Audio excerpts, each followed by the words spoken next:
There's no feeling more intense than starting over.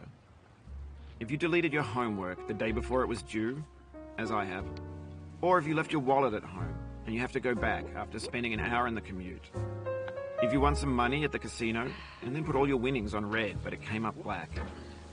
If you got your best shirt dry cleaned before a wedding and then immediately dropped food on it. If you won an argument with a friend and then later discovered that they just returned to their original view. Starting over is harder than starting up. If you're not ready for that, like if you've already had a bad day, then what you're about to go through might be too much. Feel free to go away and come back. I'll be here. Alright, thanks for coming with me on this trip. I'll understand if you have to take a break at any point. Just find a safe place to stop and quit the game. Don't worry, I'll save your progress, always, even your mistakes. This game is a homage to a free game that came out in 2002, titled Sexy Hiking. The author of that game was Jazuo, a mysterious Czech designer who was known at the time as the father of B games. And B games are rough assemblages of found objects. Designers slap them together very quickly and freely, and they're often too rough and unfriendly to gain much of a following. They're built more for the joy of building them than as polished products. In a certain way, Sexy Hiking is the perfect embodiment of a B game. It's built almost entirely out of found and recycled parts, and it's one of the most unusual and unfriendly games of its time. In it, your task is simply to drag yourself up a mountain with a hammer. And that act of climbing, in the digital world or in real life, has certain essential properties that give the game its flavor. No amount of forward progress is guaranteed. Some cliffs are too sheer or too slippery, and the player is constantly, unremittingly in danger of falling and losing everything.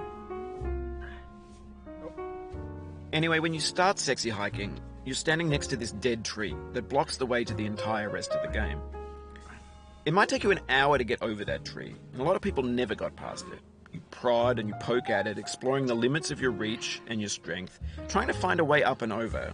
And there's a sense of truth in that lack of compromise.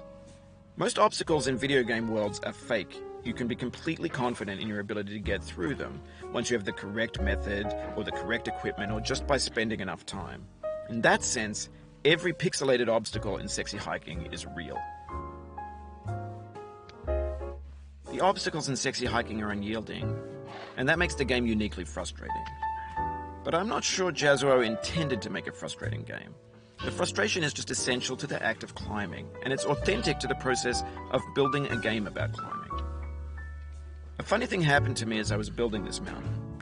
I'd have an idea for a new obstacle, and I'd build it, test it, and it would usually turn out to be unreasonably hard. But I couldn't bring myself to make it easier. It already felt like my inability to get past the new obstacle was my fault, as a player rather than as a builder. Imaginary mountains build themselves from our efforts to climb them, and it's our repeated attempts to reach the summit that turns those mountains into something real. When you're building a video game world, you're building with ideas, and that can be like working with quickset cement. You mold your ideas into a certain shape that can be played with, and in the process of playing with them, they begin to harden and set until they're immutable, like rock. And at that point, you can't change the world. Not without breaking it into pieces and starting fresh with new ideas.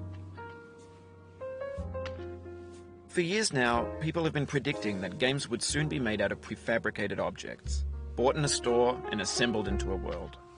And for the most part, that hasn't happened, because the objects in the stores are trash.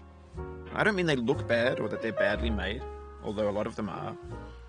I mean they're trash in the way that food becomes trash as soon as you put it in the sink. Things are made to be consumed and used in a certain context, and once the moment is gone, they transform into garbage. In the context of technology, those moments pass by in seconds. Over time, we've poured more and more refuse into this vast digital landfill that we call the internet. It now vastly outnumbers and outweighs the things that are fresh and untainted and unused. When everything around us is cultural trash, trash becomes the new medium, the lingua franca of the digital age. And you can build culture out of trash. But only trash culture. B games, B movies, B music, B philosophy. Maybe this is what digital culture is. A monstrous mountain of trash, the ash heap of creativity's fountain. A landfill with everything we ever thought of in it. Grand, infinite, and unsorted. There's 3D models of breakfast, Gen X's fanfic novels, Scan magazines, green screen Shia LaBeouf, banned stuff scenes on LiveLeak. Facebook's got lifelike bots with unbranded adverts and candid shots of Kanye and Taylor Swift mashups, car crash epic failed GIFs, Russian dashcam vids, discussions of McRibs, discarded, forgotten, unrecycled, muddled, rotten, untitled. Everything's fresh for about 6 seconds, until some newer thing beckons, and we hit refresh. And there's years of persevering, disappearing into the pile, out of style, out of sight.